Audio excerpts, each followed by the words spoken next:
Hello students, मैं Ratnesh sir आज आप लोगों के लिए क्लास 7 हिस्ट्री का चैप्टर 4 का पार्ट 2 वीडियो लेकर के हाजिर हुए हैं। इस वीडियो के थ्रू हम मुगल डायनेस्टी की चर्चा करेंगे, जिसमें फर्स्ट वीडियो में हमने बाबर के बारे में जानकारी आपको दिया।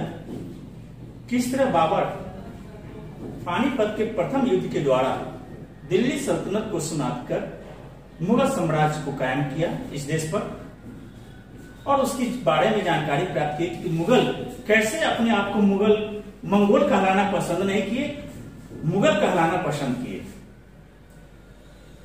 ये सारी चर्चा हमने फर्स्ट पार्ट वीडियो में किया था। अब हम लोग चले सेकेंड पार्ट वीडियो में, जिसमें मुख्य रूप से हुमायूं और अकबर की चर्चा हम लोग करेंगे। अब चूंकि बाबर का उत्तराधिकारी हुमायूं आता है, और उस वक्त आप देखिएगा कि राजपूत शासकों में भी यह परंपरा थी कि जो भी शासक का बड़ा पुत्र होगा, ज्येष्ठ पुत्र होगा, वह सत्ता को प्राप्त करेगा। ऐसा राजपूत राजवंश में भी आपको याद होगा, आप कहीं ना कहीं से देख सुने होंगे या पढ़े होंगे। लेकिन यहां पर हम लोग देख रहे हैं कि पिता के उत्तराधिकार जो होता था, बड़ा पुत्र, उसको मुगलों में नहीं माना गया कुछ हद तक। उसमें कहा गया है कि तैमूर की वंशज, चूंकि अपने आप को किसका वंशज मान रहे थे, मंगोल चंगेज खान की वंशज तो थे ही, लेकिन अपने आप को मंगोल कहलाना पसंद नहीं किए थे, अपने आप को तैमूर के वंशज के रूप में कहलाना पसंद किए थे। तो तैमूर के जो वंशज थे, उसमें ज्येष्ठ पुत्र के रूप में उत्तराधिकार को प्राप्त करना वहां इंपॉर्टेंट नहीं था। वहां पर मेन इंपॉर्टेंट था कि जो भी पुत्र हैं, जितने भी पुत्र हैं, उन सबों में वह साम्राज्य को बांट दिया जाए। ऐसा आपके बुक में देखिएगा कि एनसीईआरटी वगैरह में, उसमें आपको क्लियर बताया गया है कि विभाजन समस्त पुत्रों में कर दिया जाता था, और जो भी, ताकि मुगल राजकुमारों के विद्रोह से जो भी प्रमाण माने जो भी, लेकिन अभी क्या बताया कि सभी पुत्रों में विभाजित कर दिया जाता था साम्राज्य को, और उसमें भी जो बलशाली पुत्र होते थे, श्रेष्ठ पुत्र होते थे, जिसमें एडमिनिस्ट्रेशन के साथ साथ मिलिट्री पावर होती थी, मिलिट्री पर उनकी पकड़ होती थी, वह अपने आप को आगे क्यों बढ़ाते थे और विद्रोह कर देते थे, और अंत वो सत्ता पर कब्जा करने की कोशिश वही करते थे। आगे देखिएगा, जैसे औरंगजेब के समय में भी क्या हुआ था, उसने कई भाइयों को मार करके सत्ता को प्राप्त किया था। तो आगे हम लोग पढ़ेंगे उसके बारे में। तो अब हम लोग चले कि यहां तक तो अभी चल रहा है ज्येष्ठ पुत्र की चर्चा। इसके बाद आता है अकबर, ये भी है, ठीक है। तो हुमायूं, जिसका शासन 1530 ईस्वी से लेकर के 1540, 2 टर्म में इसका शासन हुआ, और एक आया टर्म 1555 से 1556 तक, ये 2 टर्म में इसका शासनकाल हुआ है। तो देखें, Humayun was the eldest and favourite son of Babur. Humayun सबसे बड़ा और प्यारा पुत्र था बाबर का। On his death, Babur asked Humayun to never punish his brother even if they deserve it. और बाबर क्या कह कर दिया, उसकी यह इच्छा थी कि जब बाबर की मृत्यु हो जाए तो हुमायूं अपने भाइयों पर किसी तरह का कोई पनिश लागू न करे, माने दंड न दे। And it was this last which this create many problems for Humayun, जिसके कारण माने अपने भाइयों को दंड न दे लेकिन सत्ता को कब्जा में रखे, यह संभव था, जिसके कारण हुमायूं को काफी कठिनाइयों का सामना करना पड़ा। After Babar's death, Humayun ascended the throne at the age of 22. जैसे बाबर की मृत्यु होती है तो उस वक्त हुमायूं की उम्र मात्र 22 साल थी। 22 साल की उम्र में उसने गद्दी को प्राप्त किया। Humayun has been described a charming personality. अब देखिए, हुमायूं की जो पर्सनैलिटी थी, वो बहुत ही अच्छी पर्सनैलिटी में उसको काम किया जाता है, देखा जाता है कि चार्मिंग, माने वो उसमें वो सारे गुण थे, सिर्फ एक गुण के। क्या है देखिए, कि he है an artist, a poet, an astronomer, but not a warrior। कौन सा गुण नहीं था? एक योद्धा का गुण इसके अंदर नहीं था। तो सारी पर्सनैलिटी थी उसमें, यानी एक अच्छा आर्टिस्ट था, एक अच्छा ज्योतिष ज्ञान था, एस्ट्रोनॉमर था, अंतरिक्ष के बारे में उसको ज्ञान थी, वह एक अच्छा कवि भी था, लेकिन एक अच्छा योद्धा नहीं था। In other words, he had many successful military exploits to his credit, लेकिन उसने कुछ ऐसे सैन्य अभियान चलाए उसके क्रेडिट में जाता है जिसमें उसको सफलता प्राप्त होती है। Humayun annexed Gujarat and Malwa and captured the fort of Champanagar and Mandu. अब यही उसकी सबसे बड़ी उपलब्धि आ रही है। एक योद्धा न होते हुए भी उसने गुजरात और मालवा के क्षेत्रों पर अपना आधिपत्य जमाया, उसको अपने अधीन किया, कैप्चर किया, और साथ ही साथ चंपानगर और मांडू के किले पर भी उसने अपना आधिपत्य कायम किया। तो यानी अब देखिए, एक योद्धा न होते हुए इतना बड़ा काम उसने किया, तो सबसे बड़ा क्रेडिट इसको जाता है। But Sher Shah provided very a point at the time Humayun faced problem in Agra with his brother staking claim to the throne। उसी वक्त शेरशाह सूरी ने इसके क्षेत्र पर आक्रमण कर देता है। At the time Humayun faced, जिसके कारण आगरा में हुमायूं को कई सारी समस्याओं का सामना करना पड़ा, और सबसे बड़ी समस्या क्या थी? इसके अपने भाई के द्वारा सिंहासन को प्राप्त करने की ललक, जिसके कारण उसके भाई ने इसके खिलाफ विद्रोह कर देता है। Due to development in Agra he tried to the conventional method to win over Sher Shah, but Sher Shah attack the army camp at night. अब अपनी सेना पर मजबूत पकड़ के कारण यह शेरशाह को वहां से भागने पर, वहां उस क्षेत्र को छोड़ करके भागने पर मजबूर कर देता है। लेकिन अचानक क्या करता है शेरशाह सूरी ने कि रात के अंधेरे में उसने सैनिकों पर आक्रमण किया, हुमायूं के सैनिकों पर, और कईयों को मौत के घाट उतार दिया। Night killing many sleeping soldiers, Humayun himself was lucky. लेकिन उस दरमियान हुमायूं जो खुशकिस्मत था, जो इस शेरशाह सूरी के आक्रमण से बच निकला उस रात, और गंगा को पार करते हुए एयर फिल्ड वाटर बैग, माने कि एक बैलून, हवा से भरे हुए बैलून की सहायता से रात के अंधेरे में शेरशाह सूरी से बच करके वह गंगा को पार कर जाता है, और इस तरह से उस रात वह बच निकला। इन 1540 Humayun with his brother अक्षरी and Hindle first Sher Shah eight battle of Kannauj. अब 1540 ईस्वी में Humayun with his brother अक्षरी and Humayun और उसके दोनों भाई के साथ शेरशाह का युद्ध होता है। कहां पर? कन्नौज का। तो यह भी आपको याद रखना है कि कन्नौज का युद्ध कब हुआ था और किसके किसके बीच में हुआ था। तो कन्नौज का युद्ध शेरशाह और हुमायूं और उसके दोनों भाइयों के साथ शेरशाह का युद्ध हुआ था, जो कि कन्नौज में हुआ था 1540 ईस्वी में। He faced defeat and had a retreat to Agra as Sher Shah army was the first approaching। अब शेरशाह की सेना जो थी काफी चुस्त सेना थी इसकी, वह तत्काल काफी तेजी से आगरा की ओर कूच किया और आगरा को they move from Agra to Lahore, Agra को अपने अधीन मिलाया। जैसे युद्ध हुआ उस युद्ध में इनकी पकड़ कमजोर हो जाती है, तो शेरशाह सूरी की सेना जो है आगरा को अपने अधीन करता है और आगे की ओर बढ़ती हुई लाहौर के लिए कूच कर जाता है। Sher Shah refuse to compromise and asked Humayun to go to Kabul. अब शेरशाह ने क्या कहा हुमायूं से कि आप मेरी अधीनता को स्वीकार करें, अन्यथा यहां से छोड़कर के इस क्षेत्र को छोड़कर काबुल की ओर आप पलायन कर जाए। On approaching Kabul Humayun was informed about the army that was advancing toward them. He decided to leave his son Akbar behind in care of his nursing mother and moved with his troop towards the Hindu Kush to Iran to seek refuge in Safavid Empire। अब हुमायूं क्या किया? यहां से refuse होकर के चला गया, plan किया शेरशाह की बातों को, शेरशाह के डर से कहो चाहे उनकी बातों को मान करके। ज्यादातर इतिहास में आप शेरशाह के द्वारा पराजित होने के कारण ही बात को दिखाया गया है कि शेरशाह के साथ युद्ध में, कनौज के युद्ध में वह पराजित हो गया और हुमायूं यहां से भाग खड़ा हुआ। तो हुमायूं ने अपने पुत्र अकबर को क्या किया, उसकी जो सेविका थी, यानी जिसको कहते हैं नर्सिंग मदर, अकबर को उसको सौंप दिया and move with the troop, और अपनी एक छोटी सी पलटन को लेकर के, छोटी सी सेना को लेकर के वह ईरान की ओर कूच कर गया, भाग गया। इन द सेवेड एम्पायर,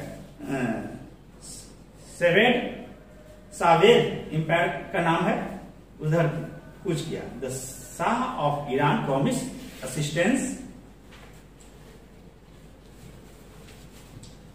इंक्लूडिंग, अब शाह शेरशाह किया ऑफ ईरान, सॉरी माने ईरान के जो शासक थे शाफेद, देखिएगा आप सबसे लास्ट पेज पे पैराग्राफ में है, पेज नंबर S32 पर देखिएगा, उसका नाम है शाफेद। उसकी जो सेना थी उसमें उसके साथ जो हुमायूं की सेना थी, उस सेना में, हुमायूं की सेना में लगभग 12,000 घुड़सवार दल थे to enable him to attack Kamran. और वह ईरान के शासक के यहां जो शरण लिया इसने हुमायूं ने, तो हुमायूं की सेना जो 12,000 अश्व के साथ, अश्वारोही दल के साथ वहां पर थी, उसके सहयोग से उसने कामरान पर अटैक किया in exchange to wanted Humayun to convert from Sunni to Shia Islam. और उसने हुमायूं से क्या किया कि आप अपने धर्म, जो मुस्लिम धर्म जो दो भागों में बटा हुआ था, ये भी एक चर्चा शायद आप क्लास 6 में पढ़े होंगे कि मुस्लिम धर्म जो दो संप्रदाय गुटों में बट गया था, एक शिया और सुन्नी। तो ये शाह साहब ने हुमायूं से कहा कि आप जो है सुन्नी से शिया में आप अपने आपको बदलिए, शिया इस्लाम धर्म को स्वीकार कीजिए एंड ओवर टू कंधार, तब हम आपको कंधार वापस कर देंगे, आप वहां को शासक के रूप में आपको कंधार पर। With his superior army Humayun to Kandahar from Askari, he then move to capture Kabul from Kamran. अब क्या हुआ, कंधार तो इसको मिल गया, अपने संप्रदाय को परिवर्तित करके सुन्नी से शिया में इसने अपने आप को कन्वर्ट करवाया, शिया इस्लाम के रूप में। विद द सुपीरियर आर्मी, अब अपनी सेनाओं के साथ हुमायूं टू कंधार फ्रॉम अक्सरी, then he move to capture Kabul from Kamran. और उसके बाद इसने काबुल पर आक्रमण किया। Who fled before getting captured, Kamran even attempted to make a pact with Sher Shah descendant before the capture of the Gakhars, a type especially loyal of the Mughals. In dispute his incident to forgive, Humayun finally ordered Kamran blinded and Aksari chained and sent a pilgrims. अब वहां पर क्या हुआ कि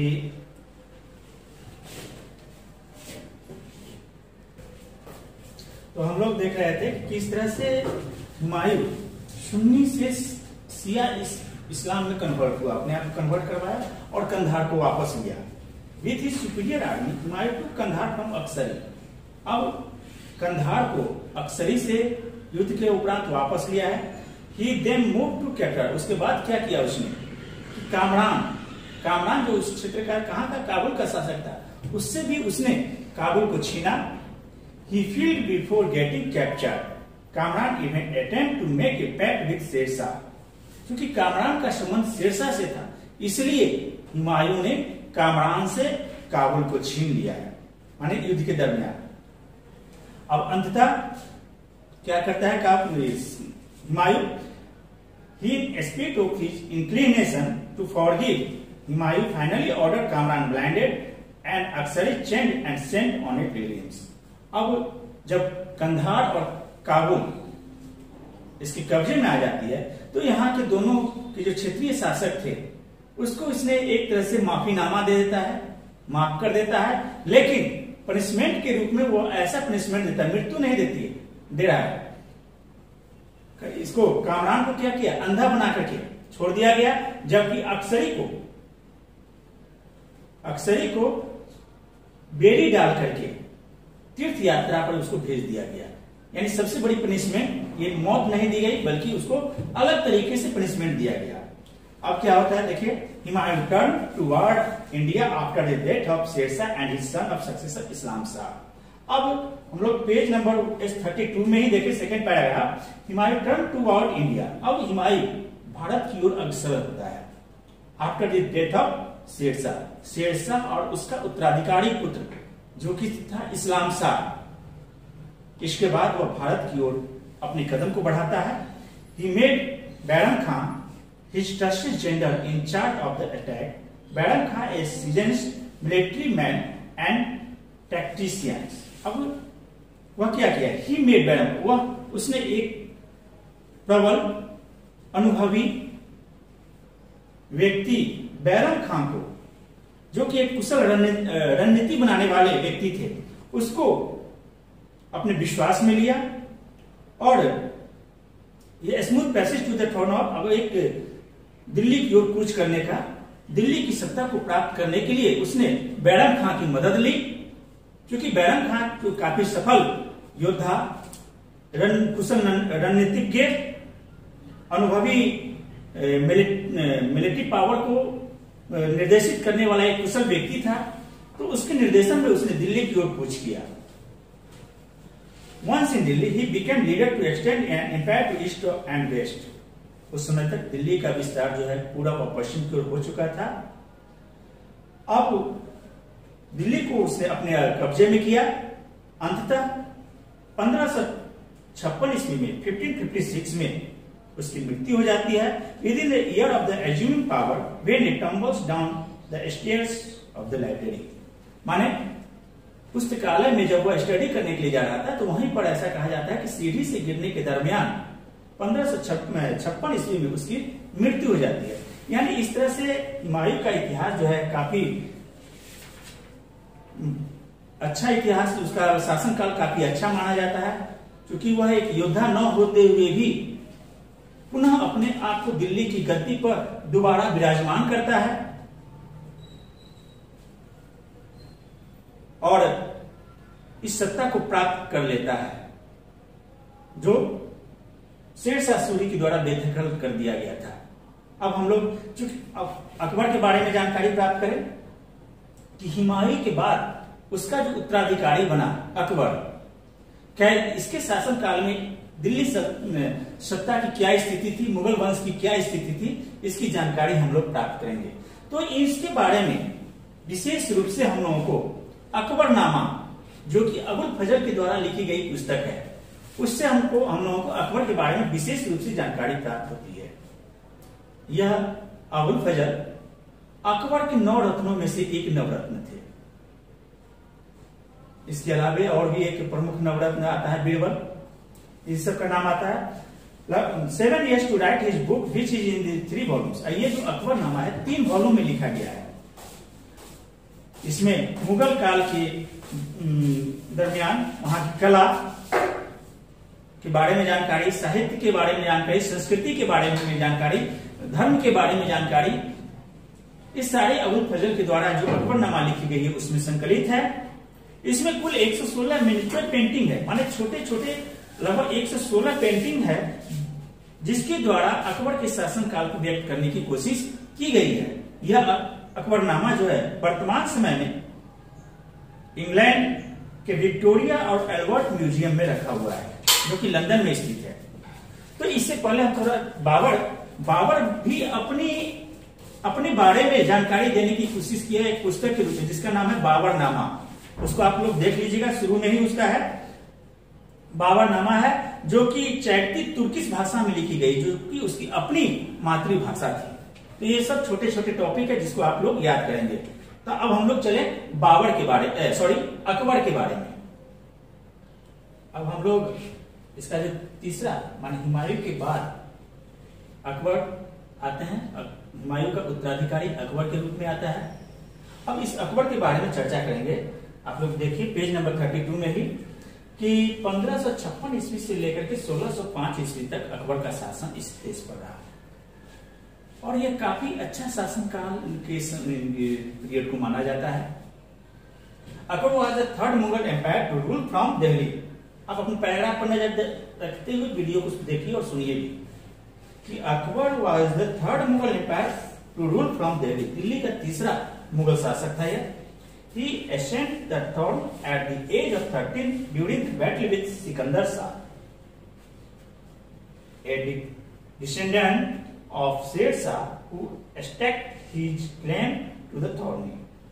अब मात्र 13 साल की उम्र में ही इसको दिल्ली की गद्दी पर मुगल गद्दी पर इसको बैठा दिया जाता है और इस मात्र 13 वर्ष की अवस्था में ही उम्र में ही इसका सामना शेरशाह का जो उत्तराधिकारी होता है सिकंदर शाह, शेरशाह के वंशज का सिकंदर शाह के साथ इसकी युद्ध होती है और इस युद्ध में वह विजयी होता है। With the help him he became a powerful and brave warrior. अब अपने सहयोगियों की मदद से यह एक कुशल योद्धा के रूप में उभर करके सामने आता है, कुशल योद्धा के रूप में सामने आता है। But he was an illiterate as education was not give much importance. But he was an illiterate, लेकिन वो अशिक्षित था। कुशल योद्धा तो था लेकिन शिक्षित नहीं था। हुमायूं की तरह उसमें वो काबिलियत नहीं थी शिक्षा के प्रति, क्योंकि हुमायूं एक बहुत ही अच्छा कवि था लेकिन यह वो इस टाइप का नहीं था। लेकिन सब में कुछ न कुछ अवगुण होते हैं, तो इसमें सबसे बड़ा अवगुण हुआ कि वह अशिक्षित होना। तो हुमायूं में सबसे बड़ा अवगुण था कि वह एक योद्धा नहीं था। तो सब शासक की अपनी अपनी कुछ न कुछ कमियां होती है। एक powerful warrior but he was not an illiterate and education was not given much important. लेकिन उसके लिए अशिक्षित था, लेकिन उसके लिए शिक्षा का उतना इंपॉर्टेंस नहीं था। The initial year was spent in consideration his position, और वह अपनी पोजीशन में नित्य नई मजबूती लाने की कोशिश करना, माने जब वो सत्ता को प्राप्त किया तो अपनी सत्ता पर पकड़ को मजबूत बनाने की कोशिश किया। ये ध्यान में रखना है। वह तटस्थता की नीति को अपनाता था और जिसके कारण उसने तटस्थ रहते हुए ही सिकंदर शाह को परास्त किया और पंजाब को अपने क्षेत्र में मिलाया। कौन? अकबर ने अपने क्षेत्र में मिलाया पंजाब को। The powerful king had captured Delhi. उसी समय क्या होती है, छोटी सी घटना होती है कि एक बहुत ही शक्तिशाली शासक हेमू, जिसने अकबर की अनुपस्थिति पर, क्योंकि अकबर कहां था, पंजाब की ओर कूच किए हुए था, तो अकबर की अनुपस्थिति में हेमू ने दिल्ली पर आक्रमण कर दिया। Under Bairam Khan direction Akbar lead the Mughal army against the large force of Hemu and killed him during the second battle of Panipat. अब चूंकि अकबर तो पंजाब के कुछ था, तो बैरम खान के नेतृत्व में अकबर ने वापस आकर के हेमू पर आक्रमण किया, हेमू की विशाल सेना पर आक्रमण किया और उसका सामना पानीपत के मैदान में होता है, जो पानीपत के दूसरा युद्ध के रूप में जाना जाता है। फर्स्ट बैटल जो आप याद कीजिए, बाबर और इब्राहिम लोदी के बीच 1526 में, और दूसरा हो गया 1556 ईस्वी में, 1556 में अकबर और हेमू के बीच 3 युद्ध हो रहे हैं पानीपत में। तीनों का आपको याद रखना है। तो इसमें 1556 में इस युद्ध में हेमू की पराजय होती है, हेमू मारा जाता है। The further capture Jammu. अब क्या हुआ कि जैसे ही हेमू युद्ध में मारा गया, अकबर के द्वारा जम्मू, ग्वालियर, राजपुताना एंड जौनपुर को उसने अपने क्षेत्र में मिला लेता है। साथ ही साथ अपना क्षेत्र जो है मालवा, गोंडा तथा राजस्थान, गुजरात और बंगाल के क्षेत्रों में भी अपने क्षेत्र का विस्तार कर दिया। यानी इन सभी क्षेत्रों को अपनी मुगल सल्तनत में उसको शामिल कर लिया। तो इस तरह से इतिहास में अकबर हेमू के बीच युद्ध होता है, जिसे हम लोग पानीपत के दूसरे युद्ध के रूप में जानते हैं। इसको आप लोग याद रखिए। दूसरे वीडियो में अब हम लोग अकबर के बारे में, अकबर की सत्ता के बारे में, कैसे उसने अपनी सत्ता को संचालित किया, इसके बारे में हम लोग विशेष जानकारी अपने तीसरे पार्ट में लेकर के हम हाजिर होंगे। तब तक आप इस वीडियो को ध्यान से देखिए, और छोटे छोटे खंड में हम इसलिए बना रहे हैं ताकि आपको समझने में आसानी हो। इस वीडियो को देखिए, तब तक के लिए, जब तक हम तीसरा पार्ट लेकर के आपके सामने नहीं आ जाते हैं। तब तक के लिए धन्यवाद।